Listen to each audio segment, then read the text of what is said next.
বন্ধুর লাশ নিয়ে অ্যাম্বুলেন্সে করে গ্রামের বাড়ি যাচ্ছি। সময় কাটানোর জন্য ফোনটা বের করলাম। ঠিক সেই মুহূর্তেই মোবাইলে একটা মেসেজ আসে। আমার সামনেই আমার প্রিয় বন্ধুটি কফিনের মধ্যে লাশ হয়ে পড়ে আছে। মেসেজ করেছে আমার সেই মৃত ফ্রেন্ডের গার্লফ্রেন্ড অবন্তী। আমি মেসেজগুলো পড়া শুরু করলাম। ফাহাদ, আমাকে মাফ করে দিও। আমি যেই বাবার চোখের দিকে তাকিয়ে কখনো কথা বলতে পারিনি, সেই বাবা যখন অসহায়ের মতো আমার সামনে দুই হাত জোড়ে কান্না শুরু করতে লাগলো, তখন সেই বাবার ভালোবাসার কাছে আমাদের ভালোবাসা হার মেনে গেল। তাই আজ 11 দিন ধরে আমি অন্য মানুষের স্ত্রী। তোমাকে কথা দিয়েছিলাম জীবনের শেষ সময় পর্যন্ত তোমার সঙ্গে থাকবো।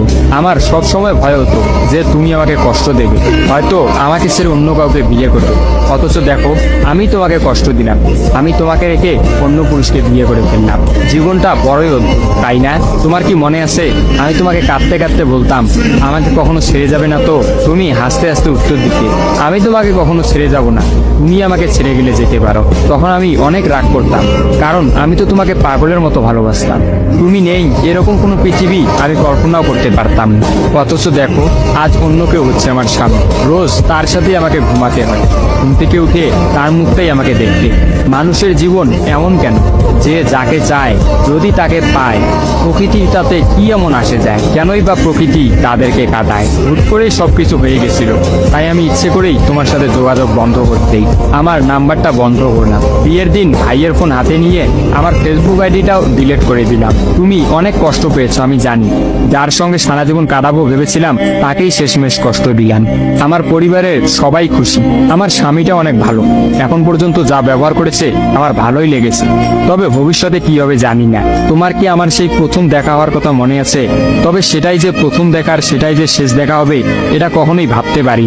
আসলে মানুষের চিন্তার বাইরে যে কত কিছুই ঘটে, তাই না? সেদিন আমি তোমার সাথে 3 ঘন্টা ছিলাম, কিন্তু সেই 3 ঘন্টায় কেউ কাউকে স্পর্শও করিনি। কিন্তু তুমি যখন আমাকে তোমার রিক্সায় তুলে নিতে তোমার হাতটা বাড়িয়ে দিলে, তখন আমি তোমার হাতটা প্রথম স্পর্শ করেছিলাম। বিশ্বাস করো, সেদিন আমার কিছুতেই তোমার হাতটা ছাড়তে ইচ্ছা করছিল না। তোমার ঘরে আমার জন্য কিনে রাখা শাড়িগুলো নিশ্চয়ই এখনো আছে। আচ্ছা, আমি তো এখন আর তোমার নই, ওই শাড়িগুলোকে আমি পাবো? তোমার তো যখনই কোনো শাড়ি পছন্দ হতো তুমি কিনে রেখে দিতে, আমি বলতাম বিয়ের পর সবগুলো একসঙ্গে নেব। দেখো, আজ আমি বিবাহিত, কিন্তু আমার স্বামী তুমি নও। আমি এমনটা কখনোই চাইনি। নিজের পছন্দের একটা মেয়েকে বিয়ে করে নিই, তারপরে শাড়িগুলো তাকে দিয়ে দিই। মেয়েরা শাড়ি কতটা পছন্দ করে তা কি তুমি জানো? যদি না জেনে থাকো তাহলে বিয়ের পর তোমার বউকে দিয়ে উপলব্ধি করে নিও। তোমার সাথে আমার অনলাইনে পরিচয়, তাই চিন্তা করেছি কোনোদিনও বেঁচে থাকতে আর অনলাইনে যাব না। আমার নাম্বারটাও বন্ধ করে দিয়েছি।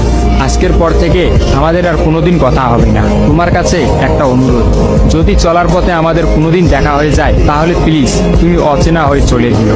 নিজের যত্ন নিও আর জীবনটা গুছিয়ে নিও। জীবন তো একটাই, ভালো থেকো। কিন্তু আমি ভালো নেই, ইতি তোমার ওই অবন্তী।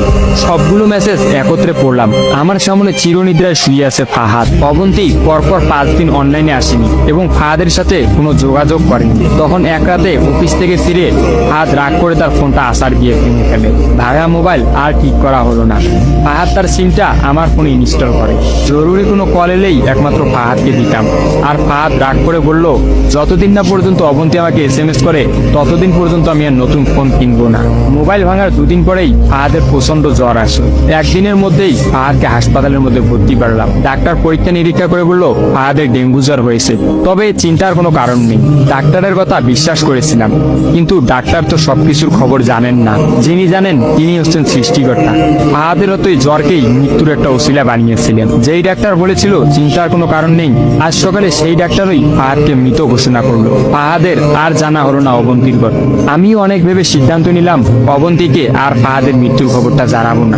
অবন্তী যদি আর সত্যি অনলাইনে না আসে আর সেই পুরোনো সিমটা ইউজ না করে, তাহলে সে ফাহাদের মৃত্যুর খবর কখনোই জানতে পারবে না। কি বা লাভ এই সত্য সংসার জীবন শুরু করা মেয়েটাকে কষ্ট দিয়ে? অথচ আমি ভাবলাম সে হয়তো ভাববে ফাহাদ অনেক ভালো আছে। কোনো একদিন শাড়ি পরতে গিয়ে হয়তো অবন্তী ফাহাদের কথা চিন্তা করে। সে হয়তো ভাববে ফাহাদের কিনা শাড়িগুলো হয়তো তার স্ত্রী পরে রোজ তার সামনে আসে, কিন্তু ফাহাদের সাদা কাফন পরে কবরে যাওয়ার ঘটনাটা না হয় তার অজানাই থাকে। আমি ফাহাদের নাম্বার থেকে অবন্তীর ফোনে একটা মেসেজ দিলাম, আমার জন্য ভেবো না, স্বামীর সাথে নিজেকে মানিয়ে নেওয়ার চেষ্টা করো। বিবাহ বন্ধন জীবনের সবচেয়ে বড় একটা বন্ধন, ভালো থেকো আর স্বামীকে ভালোবেসো। অবন্তী রিপ্লাই দিল, এত সহজে ক্ষমা করে দেওয়ার জন্য অনেক ধন্যবাদ, আর মেসেজ দিও না, বিদায়, চির বিদায়। আমিও মোবাইলটা পকেটে রাখলাম। অ্যাম্বুলেন্স ততক্ষণে ফাহাদের বাড়ির সামনে পৌঁছে গেছে। কফিনে রাখা ফাহাদের মৃতদেহটা নেওয়ার জন্য সবাই দাঁড়িয়ে আছে। আমি ফাহাদের কফিনটা স্পর্শ করে বিড়বিড় করে বললাম, তোর সঙ্গে আর কোনোদিন একই গাড়িতে চড়ে ভ্রমণ করা হবে না। আজ তোর আর আমার একসঙ্গে ভ্রমণের শেষ দিন। বিদায় বন্ধু, চির বিদায়।